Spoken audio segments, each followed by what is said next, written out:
Hey, what's good, baby? How you, Oh kid? no, that was hard, man. What's up? Nothing, baby. So hold on for a second. Let me set you up real quick. For Okay. all my listeners out there, man, I got the opportunity tonight, man, to sit down, man, with an incredibly gifted and greatest engineer you might ever run across, baby. We got the opportunity to sit down tonight, man, with Ken Johnston, man. And he gonna let us know all the different things that it take for him to do what he's been doing, man, because he's been putting his work in, man, for quite some time. So, Thank Ken, man, what's good, my brother? How you, you, man. man? Just happy to be here. Yeah, yeah. So first question, let's crack it off. Um, Let everybody where you know. originally from? Where you originally from, and how long you been doing your thing? I'm originally from New Jersey. I've been doing this since like the late '70s. Okay, yeah, Like yeah, yeah. professionally since the late '70s. Professionally since the '70s. Hmm. Wow, you've been putting in work for a long time. Yeah, man. Getting What was old. what was the inspiration? Like everybody is inspired by something or somebody. You know, everybody don't wake up and say they want to be an engineer. You know what Yeah, I'm saying? right. Well, I started out playing trombone, and then from there, I started playing with a lot of local bands and stuff, and I started playing with some traveling bands and stuff like that, and ended up playing with a group called Slave. Okay. And while recording the Just a Touch of Love album, that's just when I fell in love with sound. Okay. Mhm. That's when I found, if you listen to the sound on their bass, guitars, it was like seven horn players. Everything was big, huge. So, Yeah. and I've been chasing that sound my whole life. So that's what got me. And two of my best friends, they were making the sound. So I learned Okay. from them and was inspired by them. So I was around when the slave was doing your thing. You know Yeah, what I'm yeah, saying? definitely. So you know Yeah, about that, huh? I'm from Brooklyn. You know what I'm Oh, all saying? right. And, You know about that and grease. so we used to come out. We used to see y'all. This is slave was around when y'all cats was performing in parks and little different Oh other yeah, little. yeah, man. And I was one of the little shorties. I don't know if I was a shorty, but I was one of them. They was all shorties too, man. They was like 19. Right. So Crazy, so crazy. I absolutely was around. I absolutely know about the work that Slave was putting in when you was doing your thing with Slave, man. You know Yeah, what I'm man. saying? Yeah. Definitely. So that's when you got bit by the bug, huh? Oh man, did I? Yeah. I always, my family played music, but that's when I really got bit by the engineering bug, Okay. trying to get that sound. So I'm chasing Yeah. out, buying different equipment, doing different things. Right. Right. So already when I hear you say trombone, that means that you was already tapped into Mhm. actual instruments. You know what Yeah, I'm saying? definitely. Yeah, my whole life. Yeah, started out in like fourth grade played with a lot of bands, went overseas, playing. Edwin Starr, Tanner Gardner, a few other people was on the concert. It was Yeah. cool. What are I some know. other what are some other instruments you play besides the trombone? Like the drums a little bit. Basically the trombone was my main instrument, but the drums, Okay. I play bass a little bit. Right. So did you go to school to learn engineering, or Yes, I was it did. I was it I kind of knew it from hanging out with Slave and stuff like that, but I went to school in New York City, okay? Center for the Media Arts. I went there. See, hold it, uh hold it, oh. hold it. Uh-oh. I too went to the Center for Media Arts, baby. Wow. Yo, listen, man, hold on. This is getting ready to be Oh real man, that's interesting study. crazy. That's I crazy. too went to Center for Media Arts, man. You know what I'm saying? So I too went to Center for Media Arts. So I went for video production. Nice, nice. And they also had a little, Yeah, yeah. photography. So everybody wonders why I know what I know, you know what I'm Right. saying? When Yeah, when I'm man. sitting around, whatever. And they was like, well, Sam, how you know how to direct and all that, blah, blah, blah, blah, blah. You know what I mean? And Yeah, I'm like, man. That's tight. Ah, yeah, I'm like, I went to the Center for Media Arts, baby. You know what I'm yeah, saying? man. Like, you Like that know, was the first school. That was the first school that everybody had their own station. You know what I mean? No other schools was doing that. right, You right. had like 12 niggas in the class, and I'm sorry, I shouldn't have said that. No, you can say what you want. Okay. This ours, baby. You know what I'm saying? 12 niggas in the class. Everybody had their own station, so you got to work and learn that way. It was cool, man. Right. And at least like, and also when I went, so I could tell stories, but this ain't about me today, but I gotta get this in, you know what I mean? Like so before Mars Blackman came out, before Michael Jordan and Mars Blackman did their commercial, right? Uh With huh. the Nike commercial and all that. I had already did a commercial like that. I felt like they stole my shit. You know what I'm saying? Right. So I was already on 23rd Avenue getting. You know what I'm saying?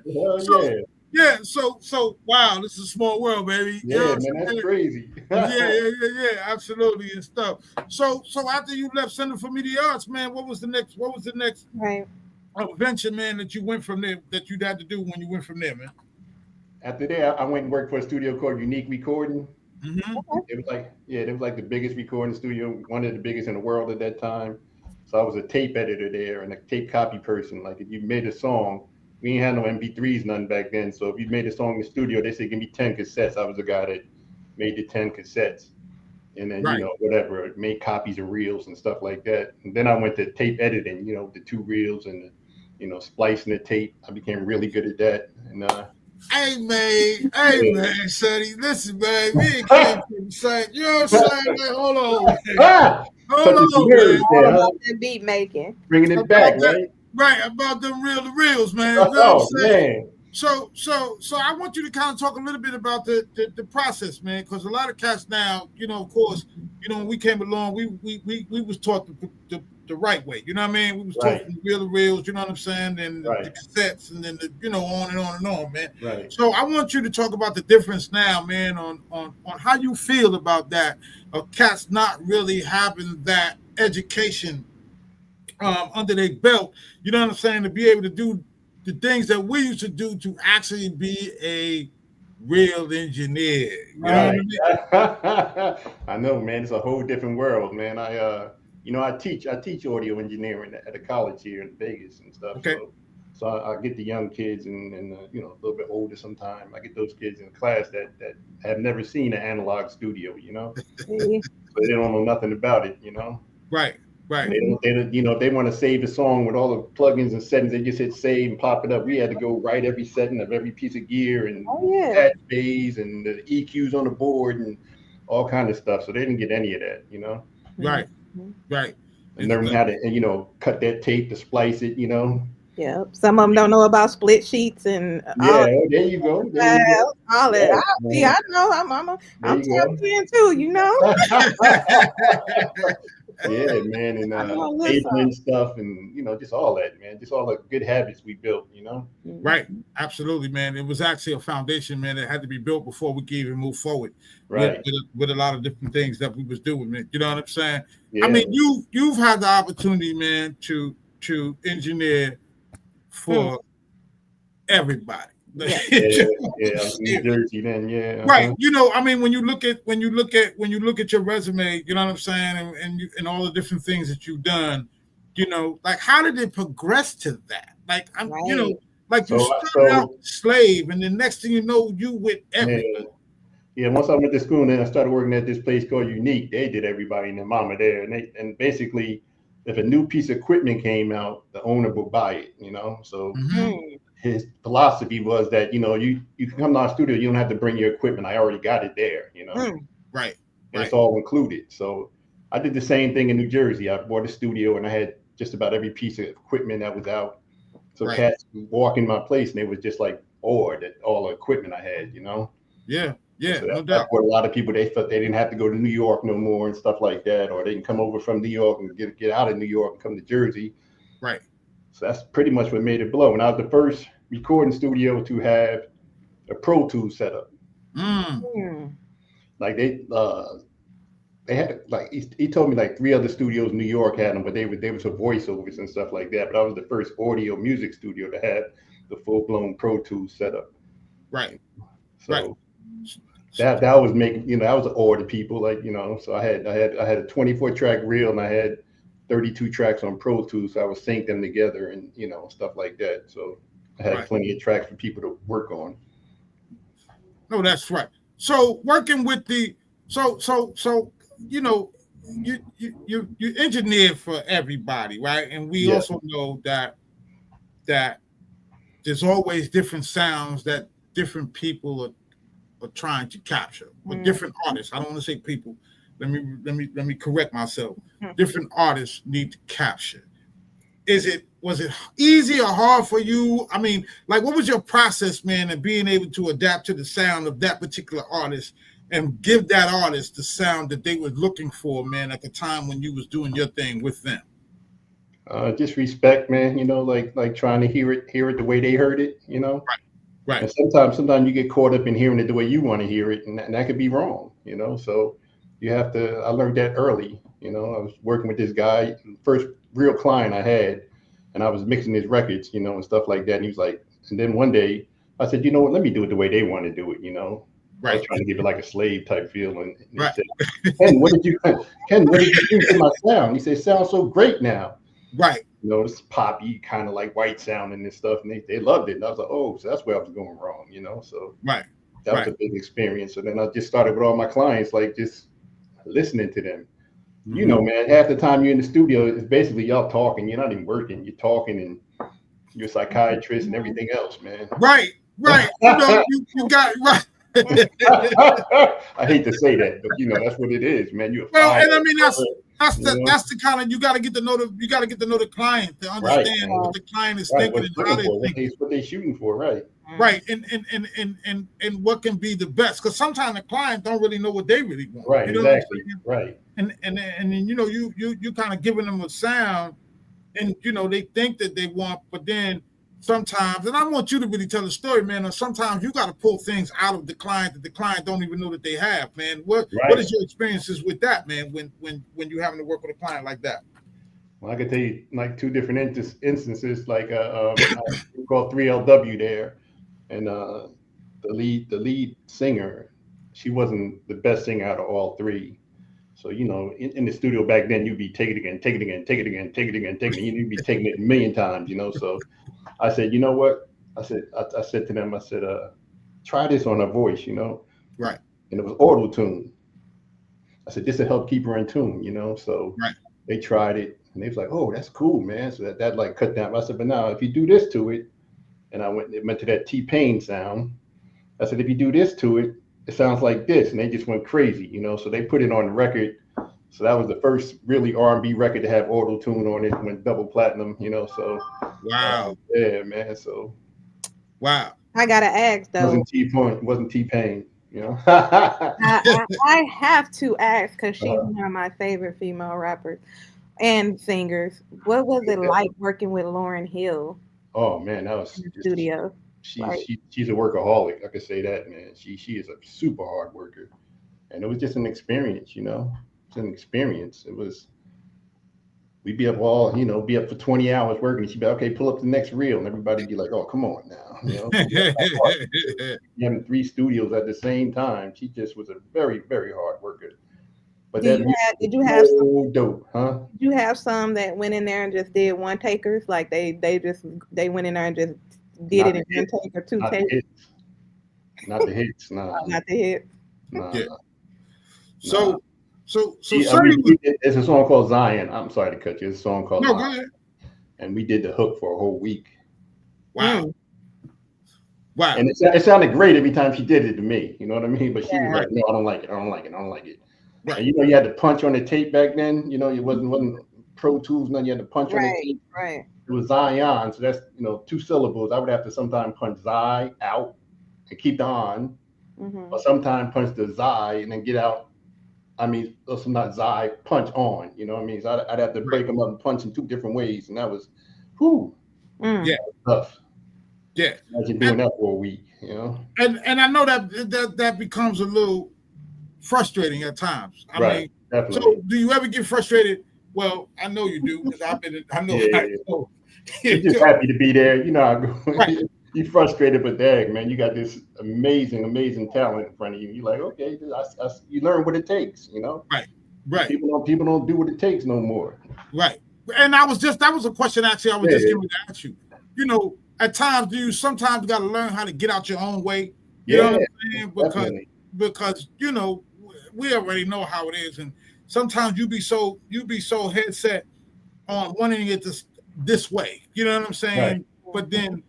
But then sometimes you got to give it allow an opportunity to present itself for you to be able to do something different. And then sometimes when that's done differently, it also teaches you something too. You're like, oh, Oh, totally. Yeah. Yeah, you know what I'm saying? I think that's So, the most important part is the learning that you get from it, you know. right, That's right, most satisfying to me anyway, you know. absolutely. You know what I'm saying? So the reason why Sonny was getting ready to say that she's been around a little while was she's being all modest and shit. You know what I'm saying? Sonny was an artist too, right? And All Sonny's right. an artist out of St. Louis, and St. Louis. Yes, yeah, yes. yeah. And Sonny had a little thing going on back there in the loop. You know what I'm saying? A little something, something. I used to battle rap, and There you all of go. that stuff. I come from a music background. My grandfather is Eddie Floyd Sr., of course. Mm. Knock, knock, knock on wood. So I got, family Yeah. history from history, and Mm. and so yeah.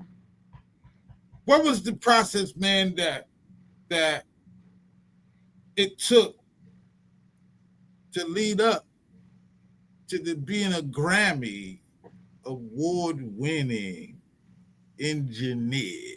I mean, what's that feeling like? You know what I'm saying?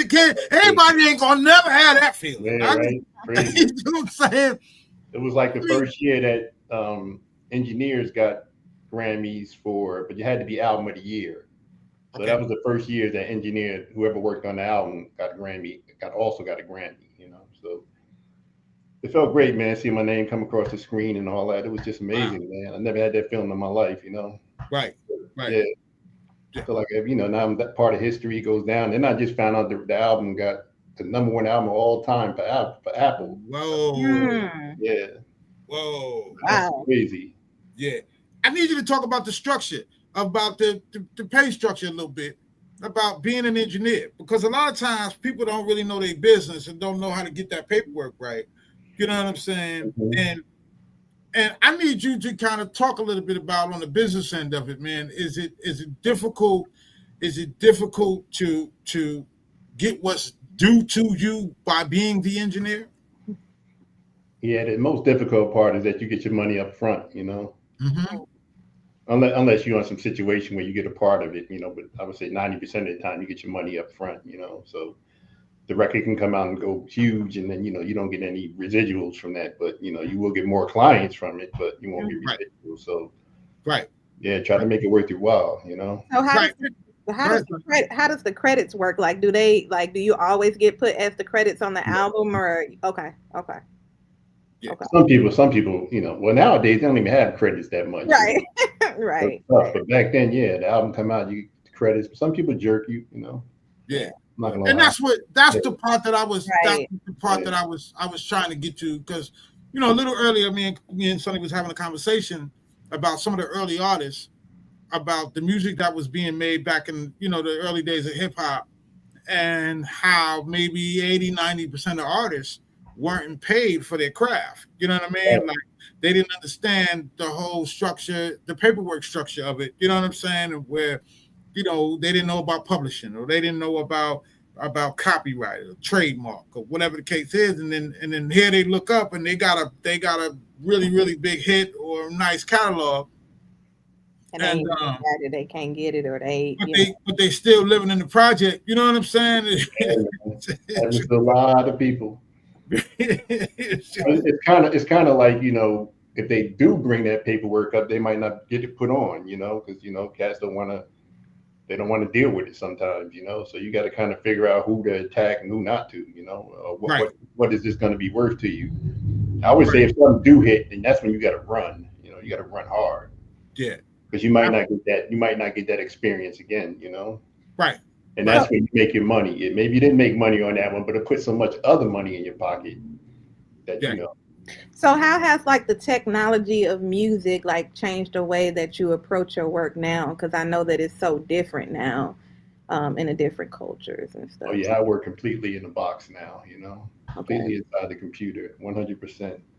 And it's just lovely, man. I got all the same gear that I had back then. Is it more easier now than it was, Yeah, back? Okay. definitely. Like I said, we had to, like, let's say you had a compressor at the end of the session, you'd have to write down every knob where it was at. You had to go to every channel on the board, Hmm. like where all the EQs was, what button was pushed in, where the fader was. You had to label everything. Now you do a save and then you can pull it up. Right. So you was like a half an hour, 45 minutes just documenting what you did on that session. Then Right. a half an hour to reset it back up, you know. Absolutely. All that stuff. And that's wow, that's real different. So I'm curious to something, and I probably already know the answer, whatever. But because you're a person from the old school and you're used to actually hearing the sounds of actual instruments, right? Yeah. And then when you're hearing that sound of that actual instrument, I mean, I know that actual instrument kind of sometimes produces a sound that you maybe are not unable to duplicate. I mean, is that true, or can you duplicate anything? Like once you can hop on your box and do your thing. You know what I mean?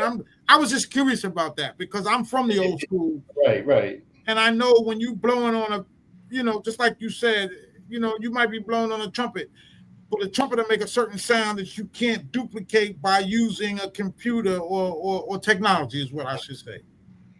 You're 100% right, but there are programs that are so close, and really, it all depends on how you play it. You got to play it like a trumpet player. Right. If you just hit dun dun dun, it's not going to sound like a trumpet. But if you play it like the way a trumpet player would play it, you got a better chance of it sounding for real. I think most people don't play it like the instrumentalist, especially with violins and stuff. You got to play it the way the violin player would play it. The way the orchestra would play it, and that's when it starts sounding real. Because there's so many songs with fake, I guess you can call it fake or synthesized instruments on it that you would never know, because the cats playing it are really good musicians and they know how to make it sound like the real player would play it. Absolutely. You can get there if you know what you're doing, But no, for the average person, it's a no. Yeah. No question, because that's always been. So like sometimes when I be in different studios, like I go to other cats and I go to different studios and I'm listening to different engineers. You know what I'm saying? And me personally, I don't know about other folks. I sometimes can walk into a studio and I can tell whether the engineer got it or don't. Off the rip. You know what I'm saying? Like right off the rip, like I can hear the different ways that he does his music, and many times I'm not impressed. You know what I mean? Right. And don't get me wrong. I'm not one to knock a man's dream down. No, not at all. You know what I'm saying? But at the same time, I know that if I had a client come in, or if one of my cats hit me and say, "Yo, I'm in town, I need you to shoot me over to to a studio or an engineer, whatever," they don't get that call. You know what I'm saying?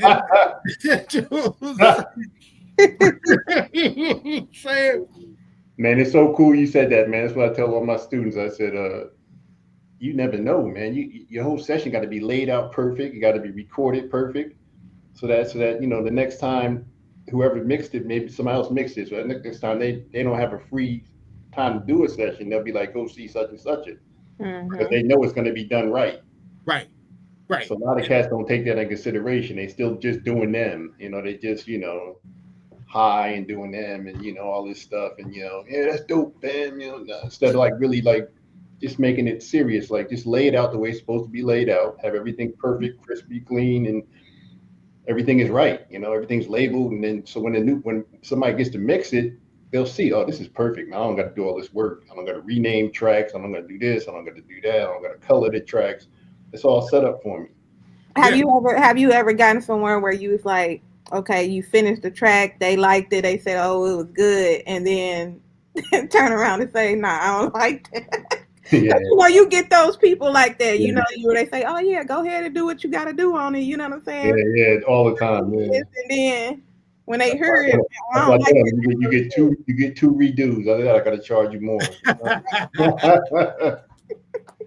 But you know what it is like that, Sonny, is that when you finally get your song back, you hear it clear, and you're like, oh, that's how it can sound. I wonder if they do this, and then you start getting all these ideas about it. Now your whole production changes in your head. Right. You start just like, can you try this? Can you try this? And like, no, you can't be a part of that, man. Yeah. You like there's no tomorrow. Yeah. Let's talk about some movies, man.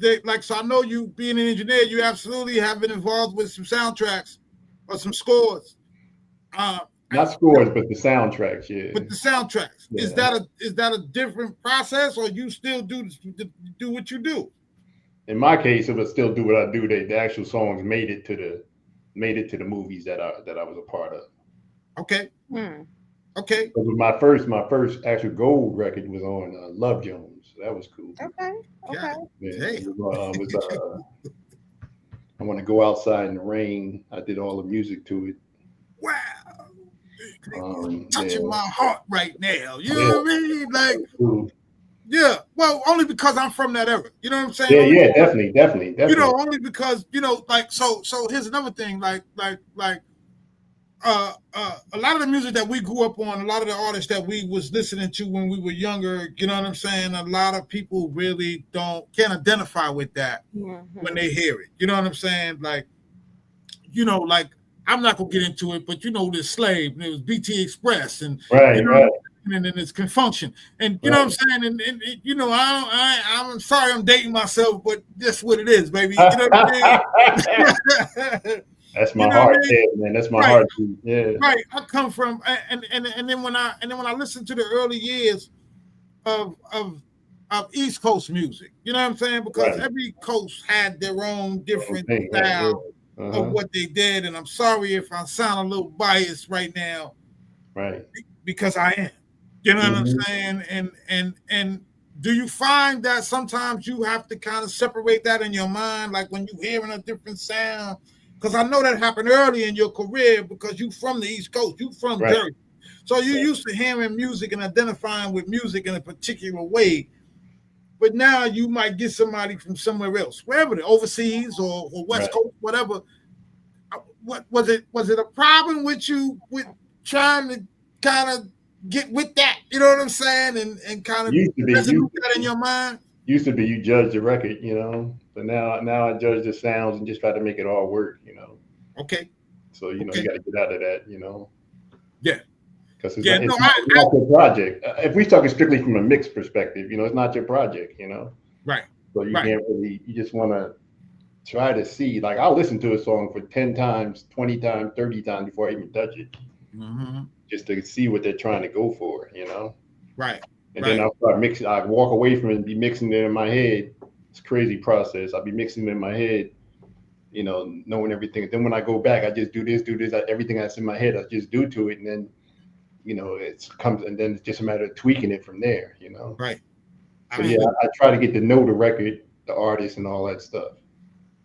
Absolutely. I think one of the main things is that whoever is this, if it's a singer, a rapper, could be a saxophone player, could be a piano, whoever's got the lead at any part of that song got to sound like a superstar.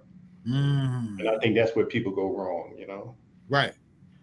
Like the music got to be banging, but if you don't have that artist sounding like they're the superstar, like they're on top of the record, they sound crisp and clean, and they're pulling the beat. Most people, like, I don't know if I can explain this right. Most people will have the beat pull in, but now it's the artist that got to pull the beat and be in the pocket, and the pocket got to follow the artist, even though they're in the pocket. Right. But they got to be the leader of it, you know. Yeah. So they got to drive. They're not buying the music; they're buying the artist. Really, they're buying the artist. Right. So the artist has to drive it. You know what I'm saying? Has to drive it. Definitely, good word. Yeah, definitely. Yep. Right. Absolutely.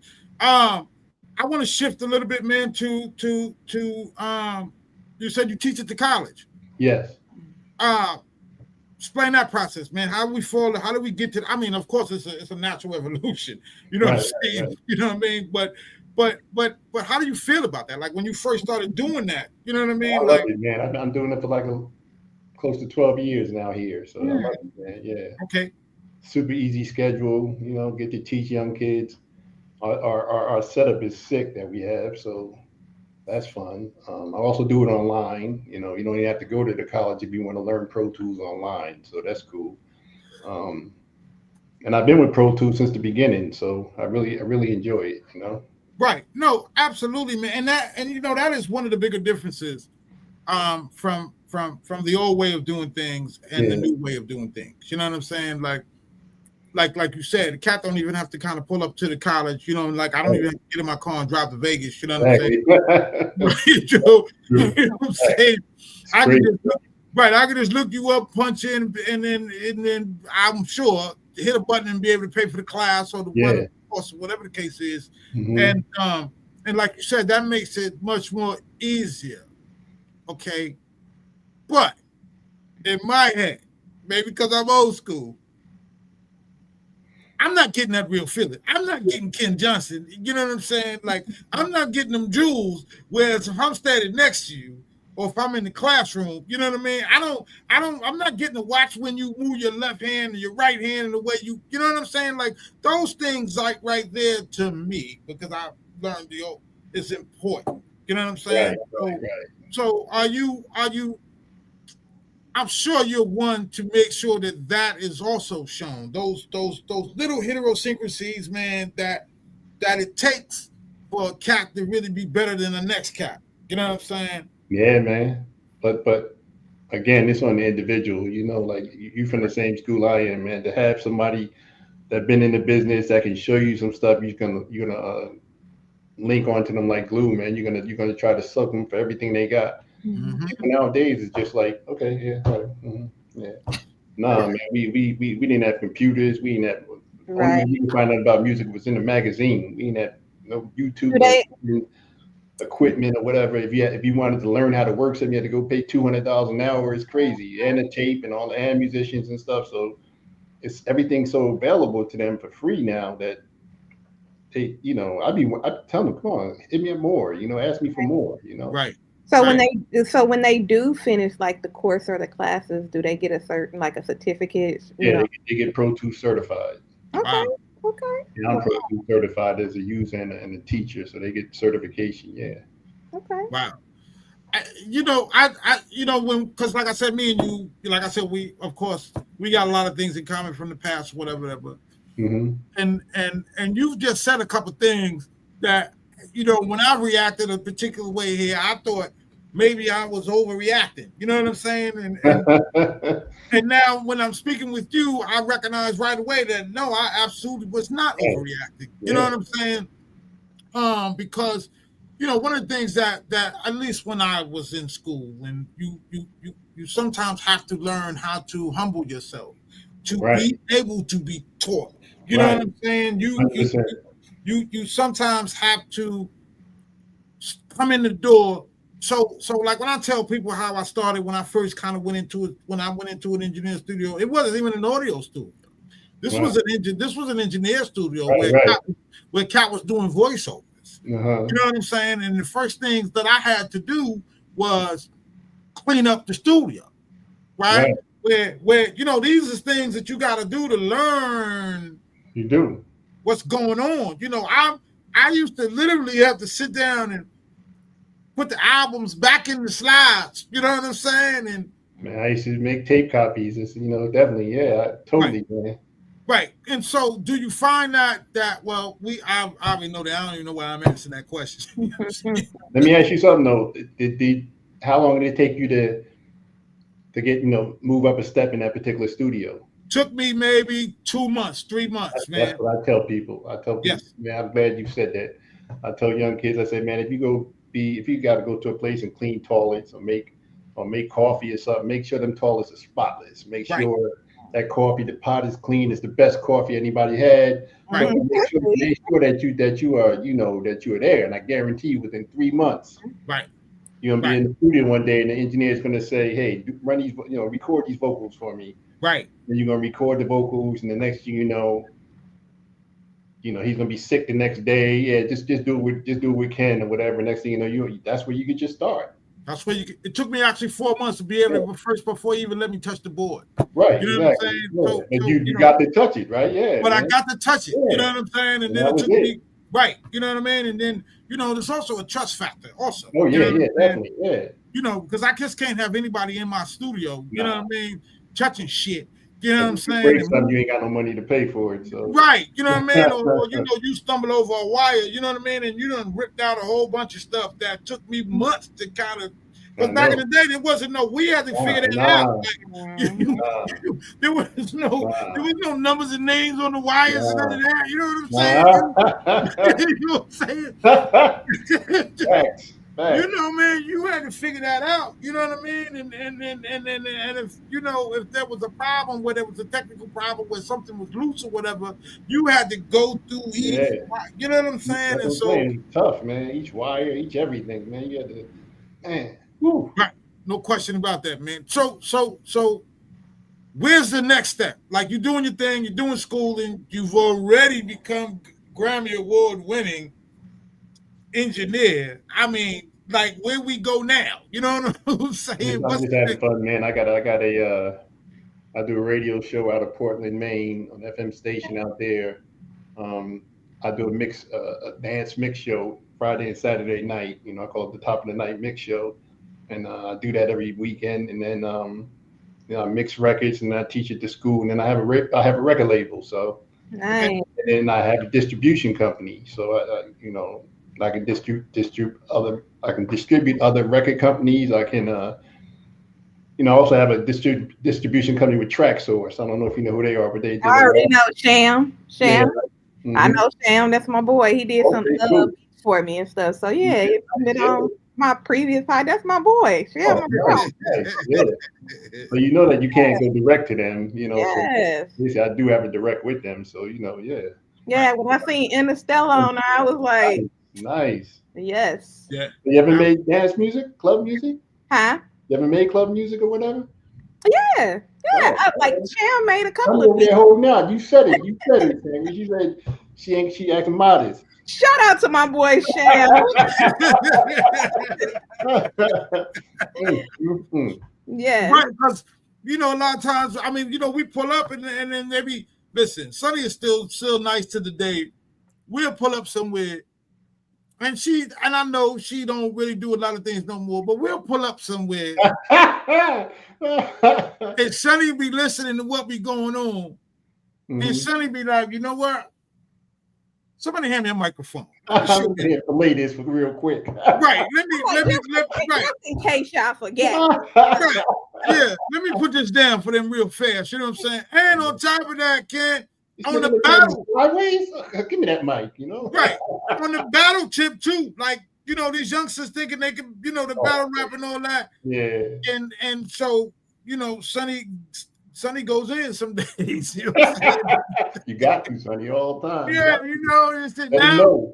Right. So now I go from being the owner of all this shit to security now. You know what I'm saying?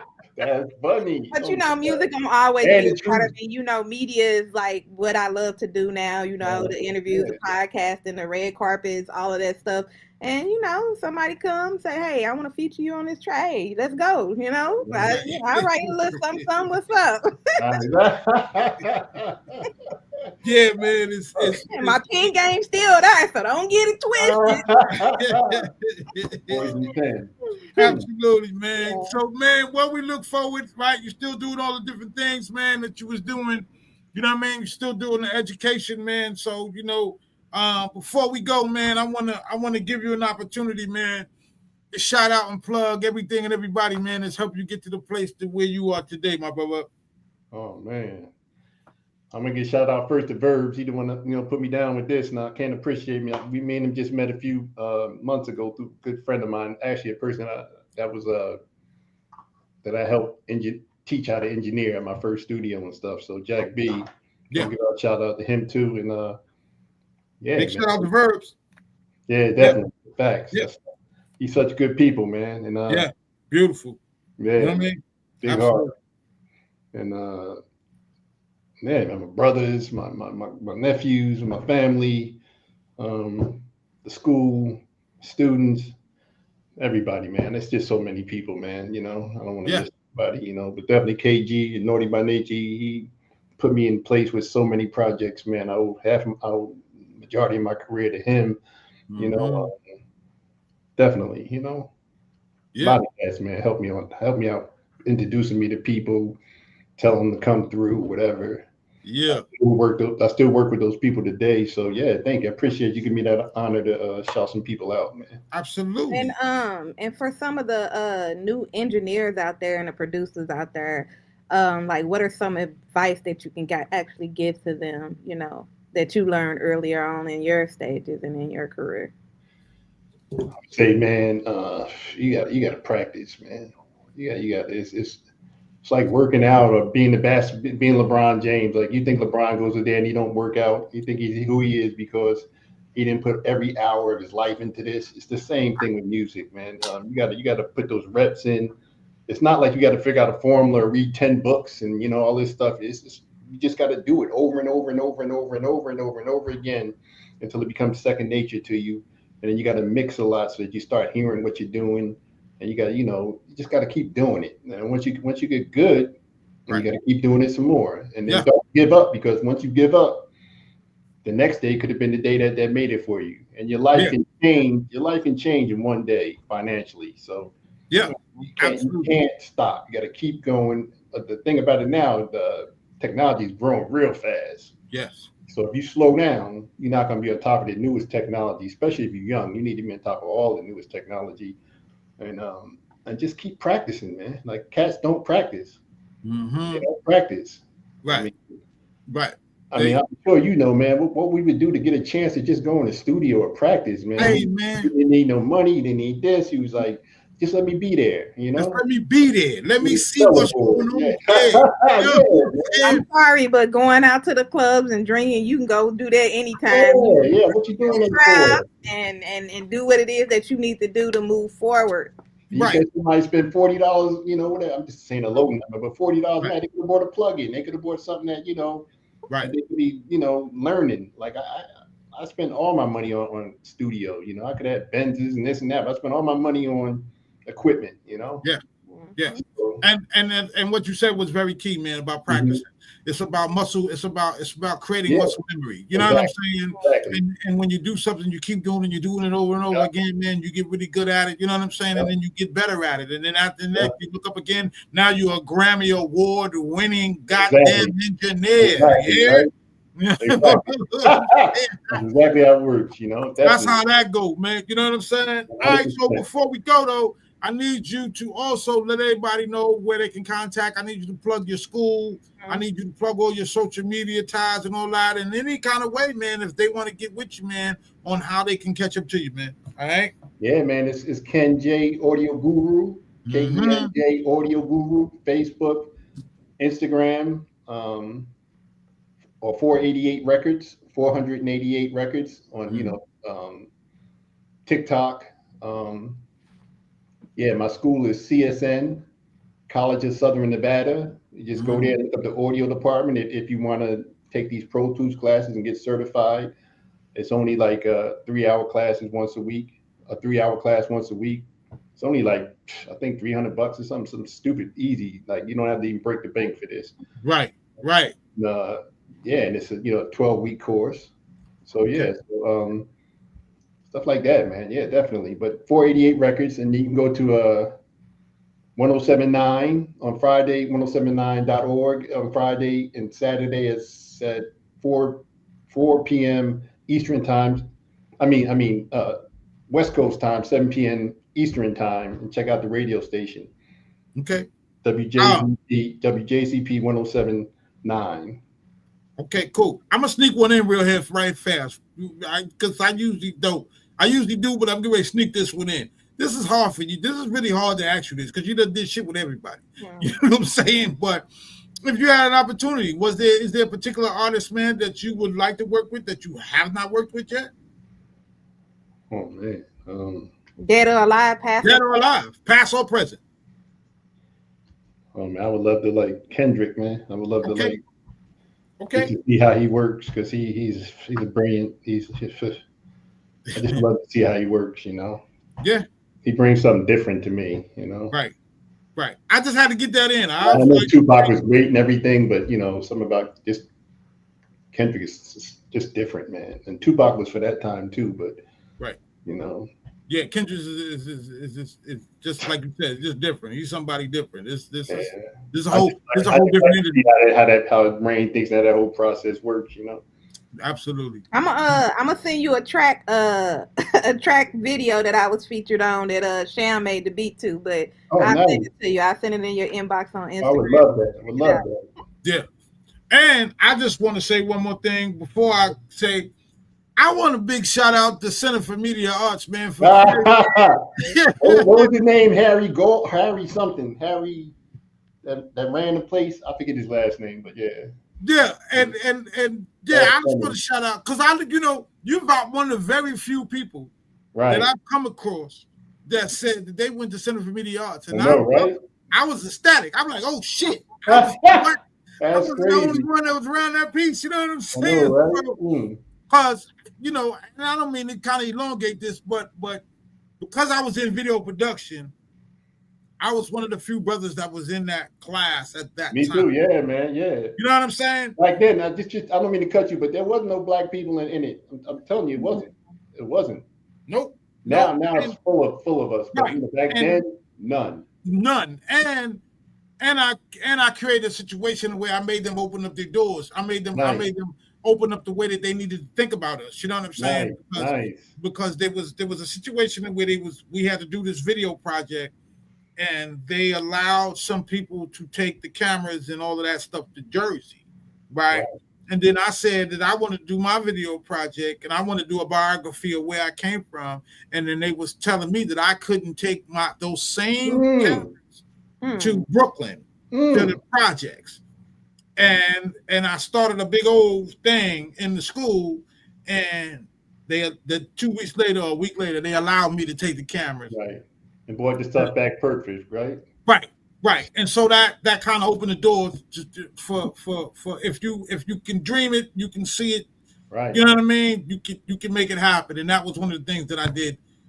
And I'm very proud of that back then, because they really wasn't trying to hear us when we was talking about taking $100,000 worth of equipment to Brooklyn. The project. Right. Get your man take your $100,000 equipment to the project. They were not trying to hear that. You know what I'm saying? They was not.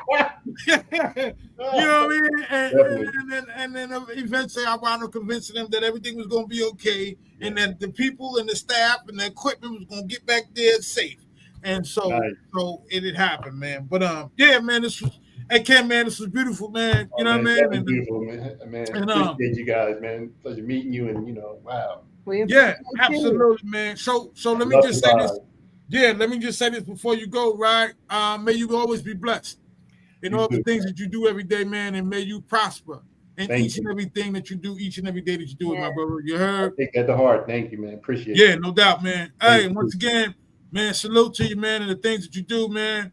And peace, man, and may you always travel safe. And also, too, if y'all want to check out this live interview, make sure y'all check us out on Media Made Magazine on Instagram. You can follow us on Twitter. You can follow us on TikTok. We Media Made Music, Media Made Magazine, everything. Follow me, S Mills Media, all of that good stuff. Let's get it. See why I need you. See why I need you, Sonny. Goddamn it! You see why I need her? Cause right? You ain't no rock on turn, right? Also, make sure too, y'all check out our magazine. I got to end this with 4 bars, man. Hold up, I got to put these last 4 bars on this. Hey, Ken, man, may you be blessed, man. Peace, man, and travel safe once again. Love y'all, man. Thanks, man. Appreciate it. No doubt, baby. Peace.